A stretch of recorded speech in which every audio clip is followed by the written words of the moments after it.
This, the Japanese medium tank, or Chu Sensha M2595, was first made in the land of the cherry blossom in 1935, which to the Japs is the year 2595, so we'll call it the Jap 95 medium.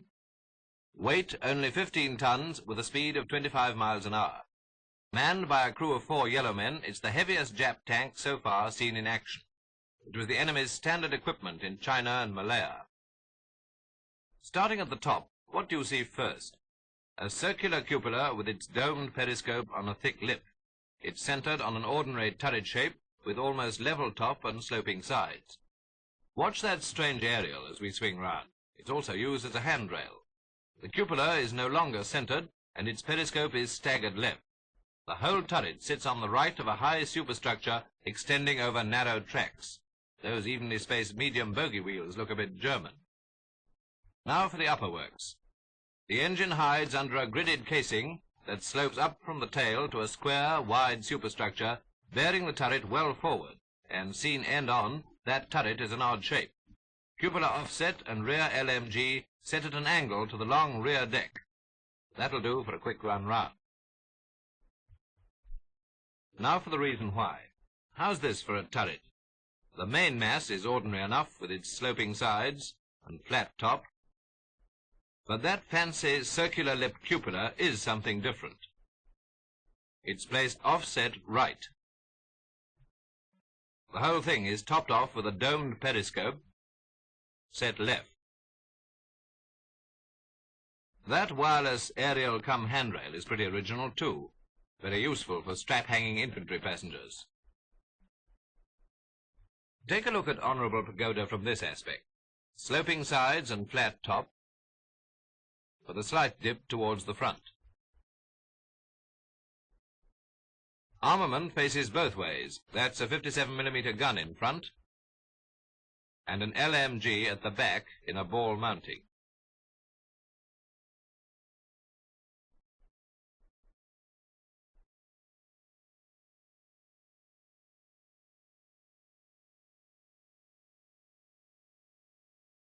As soon as the Jap 95 medium comes into full view, we can see the turret is offset too, on the right of the flat-top superstructure. Notice how the sides slope out to cover the characteristically narrow Jap tracks. The height of an average man gives you a clue to her size. Don't forget she'll look bigger still with one of the Jap crew in the offing. Round a bit. That's it. Now we can study the hull in 3 separate parts. From the blunt nose, there's a short slope up to the bow-fronted driving cab, and next to it a ball-mounted MG. Then an angular flat-top superstructure, and finally a long rear deck sloping away to the tail.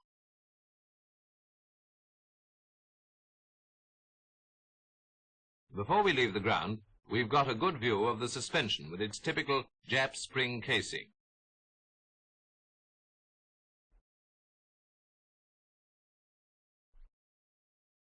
Come up here, chaps, and take a look at that turret position set on a square superstructure.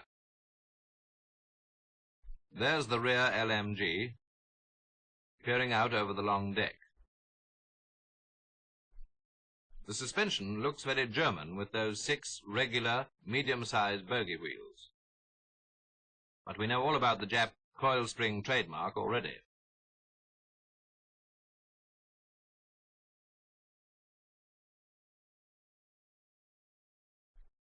Further round towards the rear, we get a good view of the engine housing, with air intakes on top.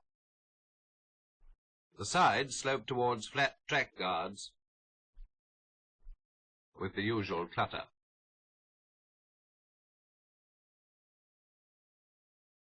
As she turns her back on us completely, we've a chance to commit to memory the following points: the heavy circular cupola and the irregular shape of the turret. Looks partly traversed, doesn't it? That's because the rear LMG is offset. The whole thing is offset to the right of that square, wide superstructure. From it comes a long rear deck, widening out from front to back. There are two exhausts perched at the end of the track guards. Got it? Well, that's the works on the Jap medium tank. One more circular tour to give you a chance to take in the general outline.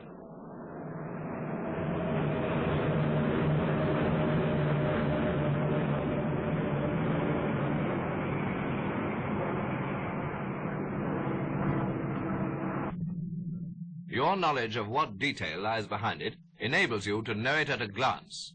And now that you've got it all pat, we'll sum it up for you in 4 different views.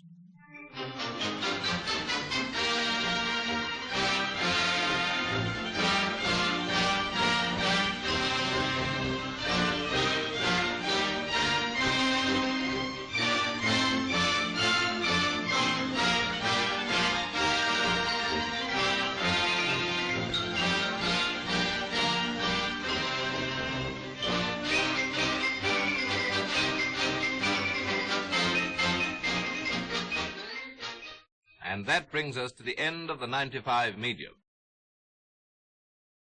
Pride of the Japanese Empire.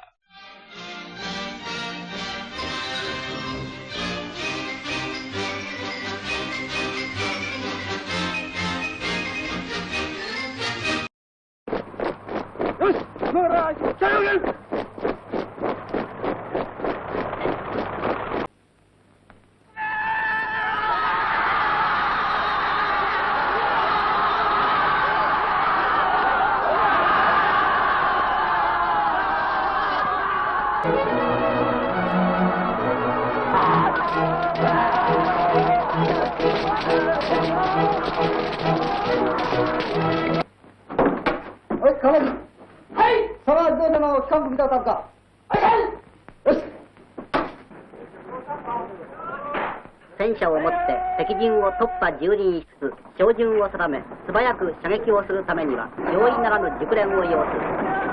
戦車内部からの通信や射撃につきまとう困難を一歩一歩征服しつつ少年たちの夢は刻々と実現されてゆくのだ。3秒。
緊急化が発表になったぞー